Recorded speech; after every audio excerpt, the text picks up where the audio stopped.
Okay, I'll be with you in a moment. We'll get started. Oh, hey, Robert. You want to know all about emotions today, don't you? About those I've been going through a few of them lately. Yeah, I saw that. Yeah. Well, I could tell anyway. All right, just trying to get some more stuff pulled up here. Oh, it's 5 o'clock. I'm going to be just a couple minutes late. Just hang on. Keep happening. They'll just keep rapping. Yeah, someone else show up and we'll have fun. Last week was nice having a few people here. And now, ladies and gentlemen. The infamous. All right, I learned some things. It's been a lot of things. Oh, what was my butt first? My butt first was going to be on, oh, well, no. Gosh, it was, I can't remember what my butt first was going to be. I was going to do something. But I got to do my butt first. Well, maybe I'll just read an excerpt out of my book. A quick excerpt. Oh, out of this book. I'll read it out of this book. Yeah. All right. Get myself off camera. Okay, here I am. Hi. Hello. Hello, everybody. It's now like 5:01. So welcome, Live at 5. My name is ILAH Brock. This is Most Things Hypnosis, and I'm your host. And today's show is about emotions. I'm not going to spend a lot of time because it can get, emotional. No, I'm just kidding. But emotions are just a big part of humanity, and got my own little philosophy on it. But I've learned some things this week about it. And since I'm a hypnotherapist and I work with emotions and imagination, I thought it might be good to talk about it. But I have a butt first segment, and it is just going to read something cool from this book. It's called Who Moved My Cheese? I don't know if it's backwards when you look at it, but Who Moved My Cheese by Spencer Johnson. It's been around forever. And it's just a really small book. It takes like an hour to read or 45 minutes to listen to on Audible. And it's a metaphor book about change, just making changes. And it's an easy read. I mean, you would think it was a child's book or like maybe 4th grade or something. But there's pages on it that has pieces of cheese and little, affirmational sayings. And I'm probably going to remember the original butt first I was going to do, but I wrote it down someplace and now I can't find it. So I'm going to do this because this is what I grabbed. But one of the things that they, throughout the book, the metaphor is, who moved my cheese? All of a sudden we're in a state of entitlement or enabling, or the enabling state. That's the one I'm looking for, being enabled. And it's hey, can you give me a handout? Can I do you have a couple bucks? Since like silver gold have I now, but such as I have I'll give to you. But instead of giving somebody money, teach them a skill. So if a man is hungry, you can give them the fish, but if you teach him how, he can eat himself all on his own. And our world has kind of gone into this craziness where they're just waiting for more handouts. I can't tell you how many companies I bump into regularly. They need help to work, but in the last couple of years, people have just gotten so used to just getting the government money. And I was a recipient, but there was a time when I didn't have any clients. And even during 2020, I stopped taking my unemployment and I worked for census. I made the same exact money, but at least I felt like I was working and doing my part, to get a job and et cetera. And it got me out of the house a lot. But it was, but I wanted to when the pandemic hit, it's who moved our cheese? Everything was fine. And then all of a sudden the cheese gets moved. We were doing fine. The whole world was working the way it was working. And then all of a sudden, bam, Wuhan hit, or whatever you want to call it. The more important something becomes to you, the more important your cheese is to you, the more you want to hold on to it. This is a concept I learned just owning cars, my own car. I know people who are incredibly possessive about their cars, so much so. They won't let you borrow, you can't borrow a car. And I was like that up until probably 2000, I think, or somewhere around there. I was very possessive about my cars, and I've owned brand new cars and used cars, blah, blah, blah. But lately, probably in the last 15, 20 years, I would say I could care less. You know what? I'm not possessive. So the more important my cheese is to me, the more I want to hold on to it. Well, my car is important to get me from A to B, but I'm 3 miles from my house. So I could walk it. Even in this 110-degree weather, I could walk it. Not that I would want to, but I could. But I don't want to hold on to anything that I don't need to. And then another but first is I looked up something called the Sedona method, and it's learning the ability to let go. It's anything that you can hold on to that you can let go of. So use a pen and just put all your energy into that pen of things that you can let go of, everything that you don't want to hold on to, all the emotion, all the anxiety, all the anger, all the whatever. Hold and just imagine it marching like little tiny little beings marching from everywhere in your body into the pen, and then just hold it into the pen and just let it go and let it be here. It'll become the new demon holder, you know, and it'll just go throw it away and burn it.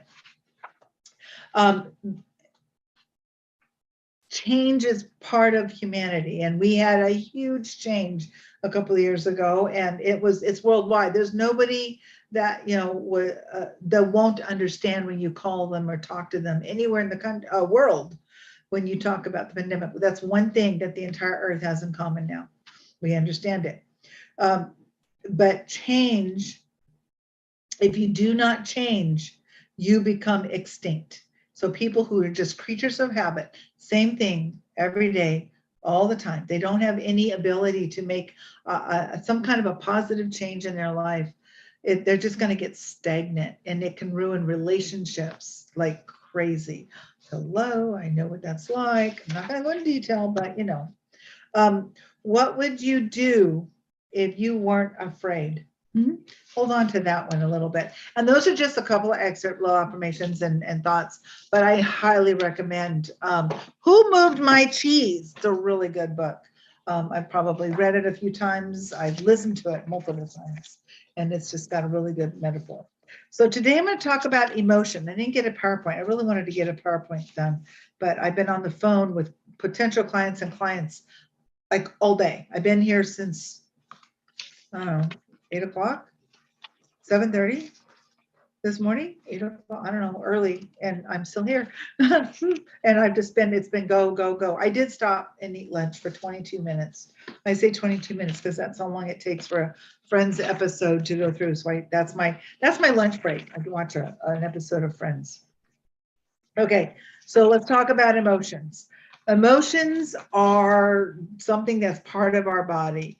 It's something that it's a feeling, but it's tangible in energy and motion, in that it's an energy that we feel. Now, some people feel it physically in their bodies and in their minds, and some people only feel it in their head and then a little bit in their body, or they try not to feel it in their body, because if I feel emotion, oh no, I'm going to struggle and be all kind of crazy.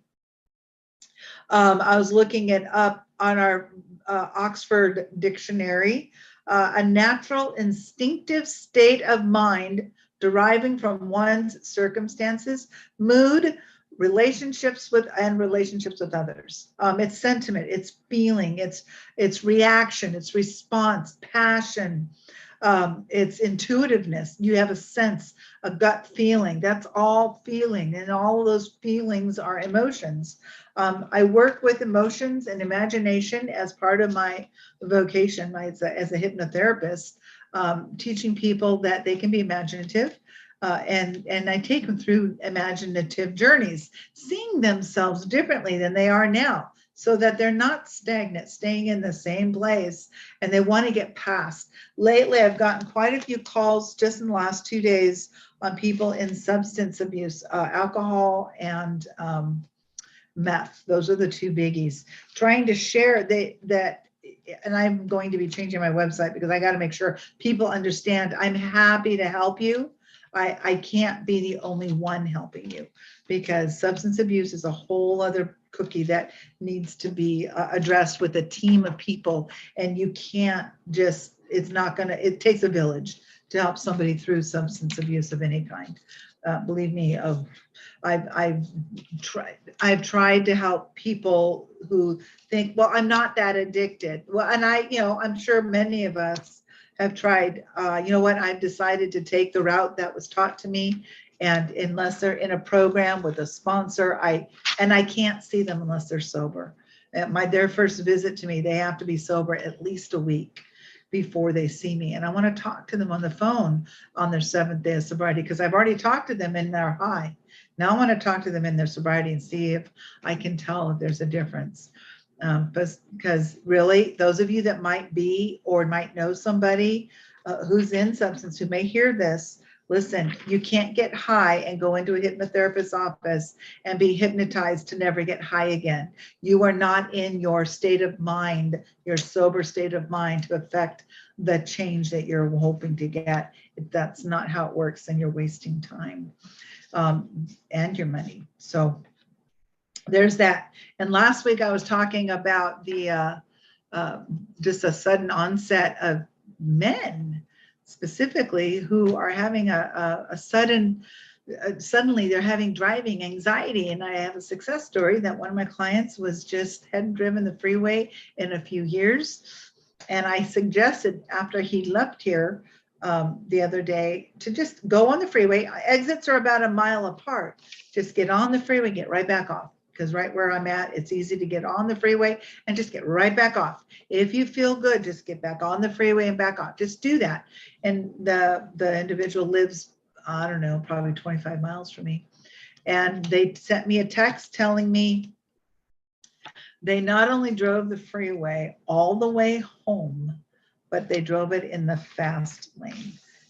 A little bit of a struggle, but I was so happy to hear that he was able to do that. So we'll see what next time holds. So yeah, that was pretty cool. And even today, working with somebody, they had a win. I don't want to go into too much detail, but some people struggle with certain behavioral traits like punctuality, and they were able to do some overcoming of that today. And that was such a blessing for me to see that in them. So yeah, wins. I love it.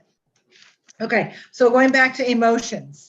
And I wrote down some very sloppy notes, and this won't be long because I have another meeting to go to.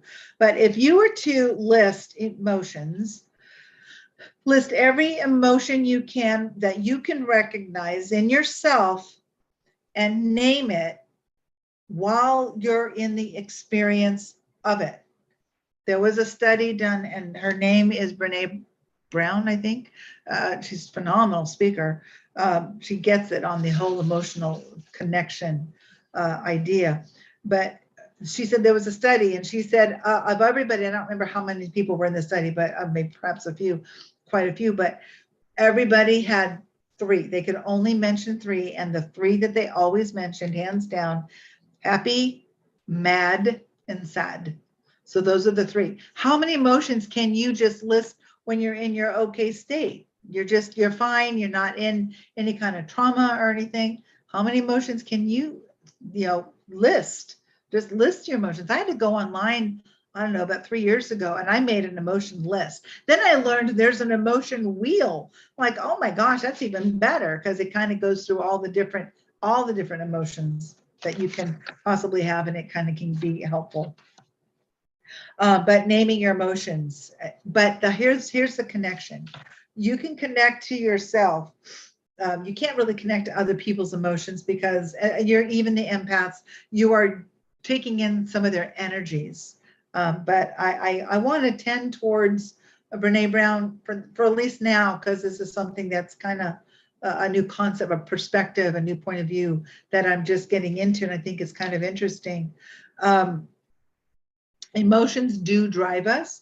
Emotions do the controlling of how we live.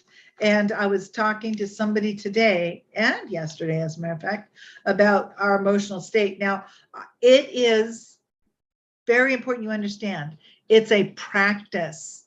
It's a everyday practice to stay in the state that you desire. I desire to stay in the state of appreciation. This is my normal state. Being kind, I want to be in appreciation and gratitude all the time. And now, is it possible? Do have twinges throughout the day, but I'm in this state so much. It's common now. It's like that known in my own subconscious mind. When I get out of it, I'm out of homeostasis. So it's trying to get me back into a homeostatic state. So I'm living in appreciation. I believe it's even at a cellular level. It always feels good to be like this. So the minute, the minute I get out of it and I feel even a twinge, I'm on it. I'm on it. Okay, what's going on? I could be watching a TV show, driving down the road, reading a book. Even if I work with a client, I don't know what it was that triggered it at the moment, because maybe I'm not in a position to stop and just recognize it. But I need a way to get out of that emotion and back into my, what I call just my own cognitive comfort zone of appreciation.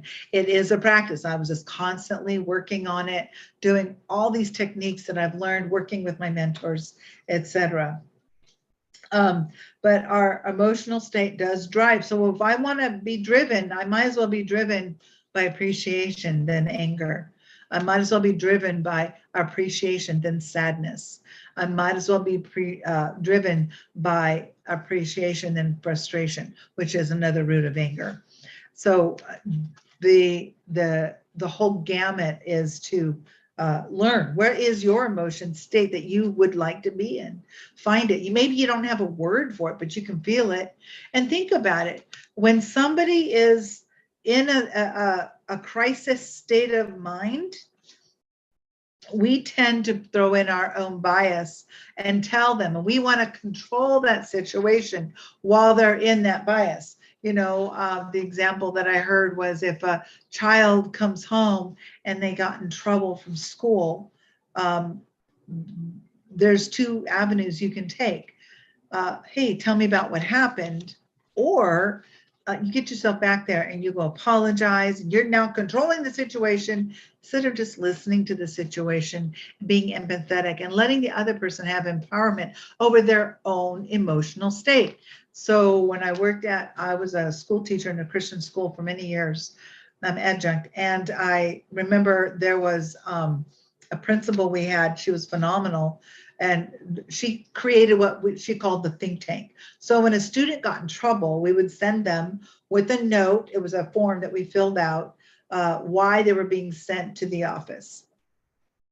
And the child would show up to the office to go to the think tank. And they would sit in that room. It was just an office, and it had a table, and they would be given a form, just like the form I filled out. Now they're filling out a form for their point of view, what happened. So they have a voice. They have an opportunity to discuss what's going on and how can we make this so that you don't do it again. And and it also lets the parents, side note here, lets the parents see what's going on with the child and what's going on with the teacher. The teachers aren't against your children. 99.99% of the time, teachers are not against your little Peabody. I promise. We want the best for them as instructors. It's just your Peabody is pulling the wool over your eyes. Okay, see, I just did that. I pulled a little control there, didn't I? Hope you caught that one. But learning how to recognize your emotions in yourself, and don't shoot it down in others. Don't shut down others, because just because someone loses it, they've lost it. They've had an emotional moment. It's taking that time. And as a hypnotherapist, that's my job. People come into my office and they're flooded. And one of the tools that I just recently picked up, and I should have bought the box. What's right here? I think I may have mentioned this before. Woohoo! Heart Math. Ooh, it's by M-Wave. I love this thing.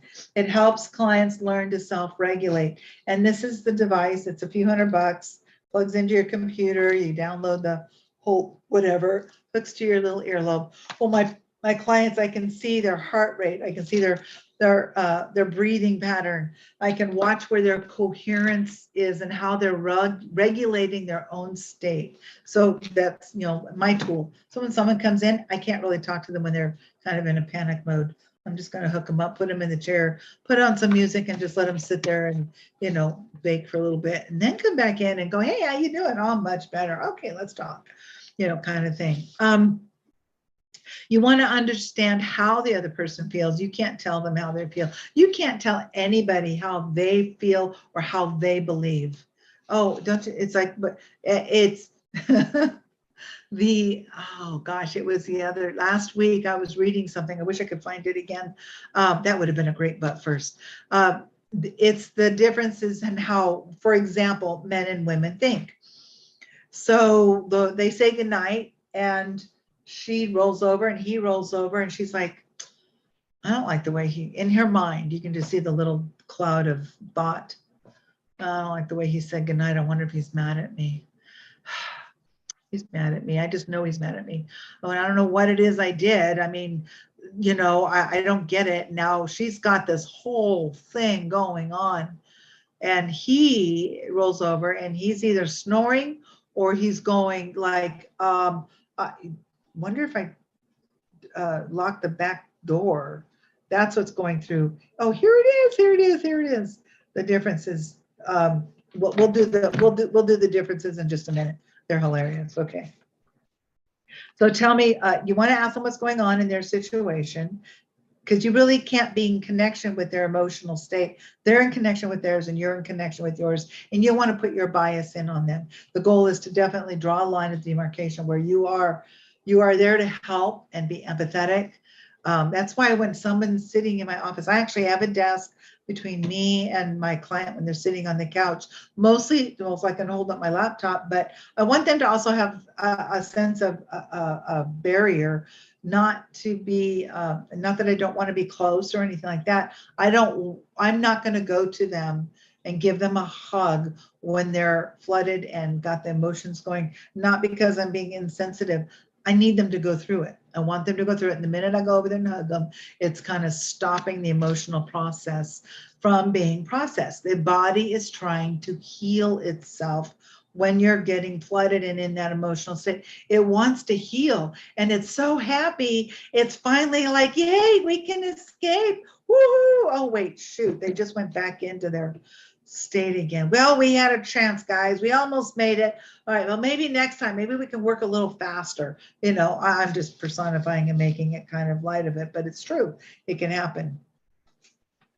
But you want to be challenging yourself and what and how you see the world through the world. You can't even be in another person's shoes. It's walking through the world in your shoes. But here it is. I'm an NLP, a neuro-linguistic practitioner, programming practitioner. And one of the things we ask clients to do when we're working with an NLP technique is I want them to tell me how they do their problem, how they do it, how do they do their behavior.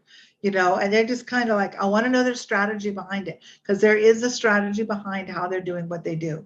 So I want to learn that so that we can help change a new strategy. And the strategy was developed because at some point when they were doing this unwanted behavior, they made a decision, or their mind made a decision. A decision was made, and that internal representation was actually created.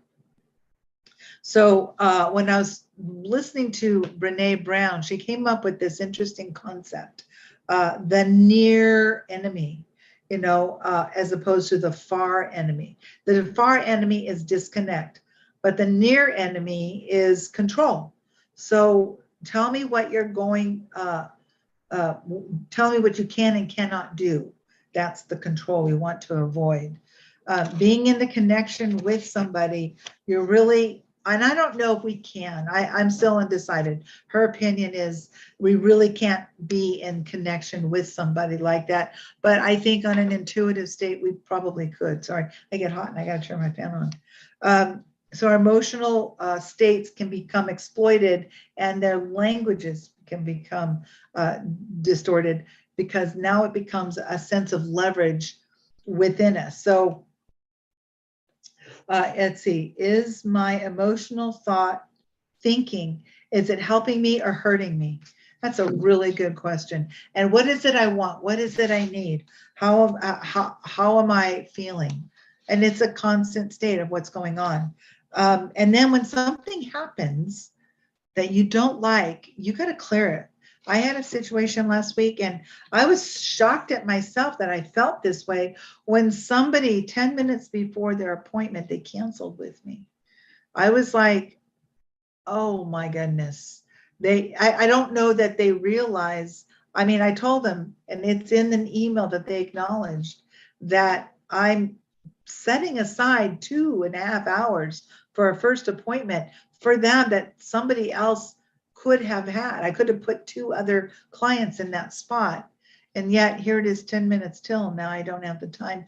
And so it bothered me. I wasn't so worried about not having the financials aspect of it. That wasn't even, it was bothersome because I took the time to do this. So I'm going to have to reiterate that and make sure it's in all of my paperwork that I am giving you this time. I'm going to start and end on time. So that's just good business practice. So being self-aware, let's go back to self-awareness, expanding what your response, your reactions to what will help you through whatever it is you're going through, or your client. So being others focused obviously is an intent. We want to make sure we are others focused. We are in a state of being focused towards whatever it is we need to be so focused towards. I really don't know. I wish I knew where the speaker was. See, I have a little ADD going. Worry. I talked about this a few months ago. Worry is a bully. It is an absolute bully that can help destroy you. And it's not a friend. It's not a coping mechanism. You can be in worry and you can ask yourself, is this helping me? Is being worried helping me? How do you get out of the state of worry?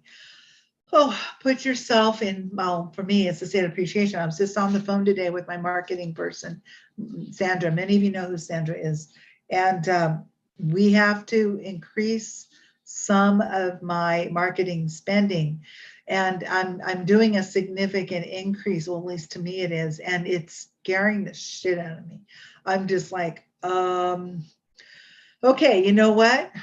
Just going to let it be. I'm just going to let it be. I can't think about, okay, I'm just going to let it be because marketing is the most expensive but budgeted item I have.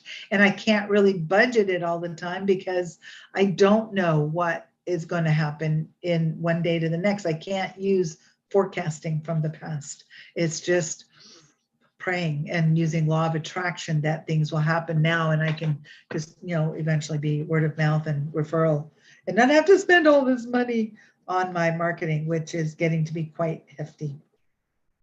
I'm grateful though, even though I am spending a hefty amount, I am making that amount. There's just not a lot left over. So if I didn't have the marketing, I probably wouldn't have the business either. Somebody wants a question. Oh, there you go. Wait a minute, yeah, it's scary, but others have been where you are. And that's true, Robert. Yes, I agree. They have definitely been where I'm at. And I'm growing and it's a challenge and I'm able to share people coming up, like even in my business or any business, what to expect in certain areas. Fortunately, I'm in a smaller town than say Los Angeles, where I started from and where I'm from. They would have to pay 4 times the amount I'm paying to get even similar results of what I'm trying to do. Just because in the Google ads world and the clicks per cost per click world, it's a bidding, they're bidding on certain words. I got an average click rate of like $18 a click. I mean, that's a lot. My cost per click rate in the first 2 weeks of July was $18 a click. Sometimes it's a little down. That's just the average price. Sometimes it was a little up. It's like, it was a little over 18. I was like shocked to see that. I'm like, oh my God, am I paying $18 for someone to click on the word hypnosis? Yeah, because other companies that might be doing the same thing were just who's got the best price to Google. Oh, Google, yeah, we'll let them have it because they got the best price going, I guess. I don't know. Some of it's just crazy. Or go back to worry. So it's not a coping mechanism. It's not going to help you. And you don't have any control. Even when you're in worry, you have no control because you're in worry. You're walking around. Maybe you're in panic and worry. It's like so many faces on it. But understanding the negative thoughts about that may, I don't know what I was putting. So basically, just I've always said this. So worry can be where someone said this about worry. I say this about anxiety. It's pretty much a similar concept. It's a bunch of negative thoughts surrounded by any future expectation or event coming up. So you want to go past it. How do you get out of it? So if you have an event coming up, if it's getting off of work, if it's getting married, if it's going on your first date, if it's going to get your driver's license, if it's going to pass the test, if you're in anxiety about a future event, and it could be tomorrow, just, I've got my first day off in 2 weeks, whatever it is, and you're just worried about what am I going to do? Don't just sleep in or maybe you have worry about, the electric bill or some future event that's going to happen in your life.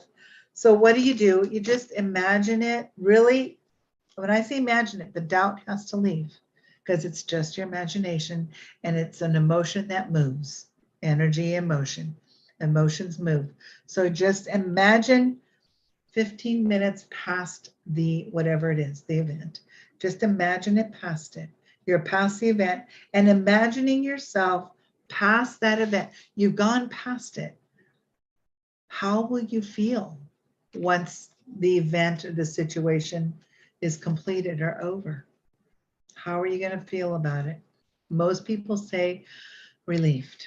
Okay, so you know what relieved feel like. Imagine what relieved feel. Oh, yeah, it feels pretty good. I like this feeling of relief. I like, yeah, this is nice. You can live in that emotion all the time. I live in appreciation all the time. Why can't you live in that sense of relief? So I've got this other thing coming up, but I'm living here. Subconscious mind's going to try to bug you and poke at you a little bit. No, we don't do that. Yeah, we do. Thank you for trying to protect me, but this is where I'm going to live. And that's a little bit on emotion, not a lot of bit on emotion, but a little bit on emotion. And I'm going to be doing more on emotion. And next week I'll work probably emotions and imagination a little bit too. So before I leave, I'm going to tell you this quick story. So the difference between men and women, this is genius. Let's say a guy named Fred is attracted to a woman named Martha. He asks her out to the movies, and she accepts. They have a pretty good time. A few nights later, he asks her out to dinner, and again, they enjoy themselves. They continue to see each other regularly, and after a while, neither one of them is seeing anybody else. And then one evening, it's always that one evening, when they're driving home, a thought occurs to Martha. And without even thinking, she says it out loud. Do you realize that as of tonight, we've been seeing each other for exactly 6 months? And then there is silence in the car, the worst of all, right? To Martha, silence. It seems like a very loud silence. She thinks to herself, I wonder if it bothers him that I said that. Maybe he's been feeling confined by our relationship. Maybe he thinks I'm trying to push him into some kind of obligation that he doesn't want or isn't sure of. Now, Fred's thinking, gosh, 6 months? Oh. Martha, she's thinking, but hey, I'm not so sure I want this kind of relationship either. Sometimes I wish I could just have a little more space so I'd have time to think about whether I really want us to keep going or the way we are moving steadily towards what? I mean, where are we going? Are we just going to keep seeing each other at this level of intimacy? Are we heading towards marriage, children, towards a lifetime together? Am I really ready for that level of commitment? Do I really even know this person? And Fred's thinking, so that means it was, let's see, February when we started going out. which was right after I had the car at the dealer's, which means, oh, let me check. The odometer. Oh, whoa, I may be overdue for an oil change here. Martha is thinking, he's upset. I can see it on his face. Maybe I'm reading this completely wrong. Maybe he wants more out of our relationship and more intimacy and more commitment. Maybe he's sensed even more before I have sensed it, that I was feeling some reservations. Yes, I bet that's it. That's why he's so reluctant to say anything about his own feelings. He's afraid to be rejected. And Fred is thinking, and I'm going to have them look at the transmission again, because I don't care what those morons said. It's still not shifting right. And they better not try to blame me on the cold weather this time. But cold weather. It's 87 degrees out. And this thing is shifting like garbage, like a garbage truck. And I paid those incompetent thieves $600. And Martha is thinking, he's angry. I don't blame him. I'd be angry too. I feel so guilty putting him through this, but I can't help the way I feel. I'm just not sure. And Fred is thinking, they'll probably say it's only a 90-day warranty, scumballs. And Martha is thinking, maybe I'm just too idealistic, waiting for the knight to come riding up on his white horse when I'm sitting right next to the perfectly good person, a person I enjoy being with, a person I truly do care about, a person who seems to truly care about me, a person who is in pain because of my self-centered schoolgirl romantic fantasy attitude. And Fred is thinking, warranty? They want a warranty. I'll give them warranty. I'll take their warranty and stick it right up there. Fred, Martha says out loud. What? What? Please don't torture yourself like this, she says, eyes beginning to brim with tears. Maybe I should never have. Oh dear, I feel so. And she just starts to sob. And Fred's like, what? I'm such a fool. I mean, I know there's no night. I really know that. I'm silly. There's no horse. And Fred's like, there's no horse? You think I'm a fool, don't you? And Fred's like, no. Glad to finally know the correct answer. It's just that I need some time, Martha says. And then like this short little pause while Fred, thinking as fast as he can, tries to come up with a safe response. Finally, he comes up with one that he thinks might work. Yes, he says. Martha, deeply moved, touches his hand. Oh, Fred, do you really feel that way? She says. Fred's like, what way? That way about time. Needing time. Oh, Fred, yes. Martha turns to his face, gazes deeply into his eyes, causing him to become very nervous about what she might say next, especially if it involves a horse. At last she speaks, thank you, Fred. Thank you. And Fred's like, thank you.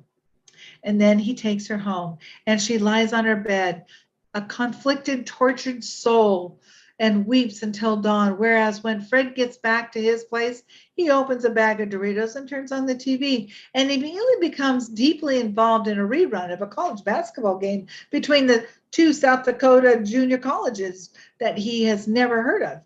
A tiny voice in the far recesses of his mind tells him that something major was going back there in the car, but he's pretty sure there was no way he would have ever understood what it was. And so he figures it's just better if he doesn't think about it.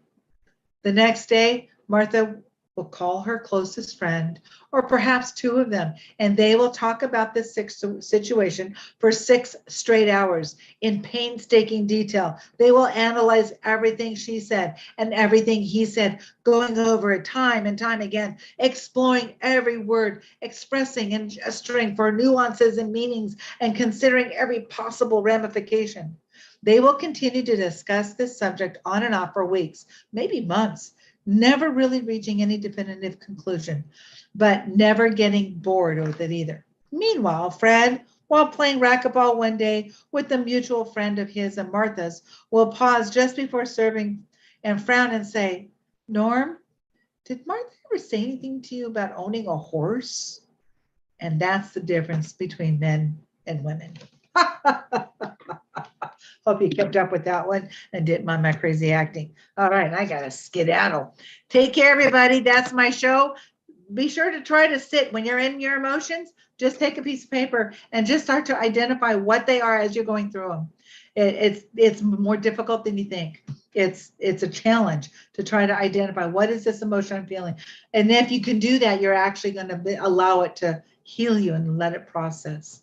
And it's going to feel a lot better. And see if you can come up with more than 3 emotions without cheating and looking on the internet like I did.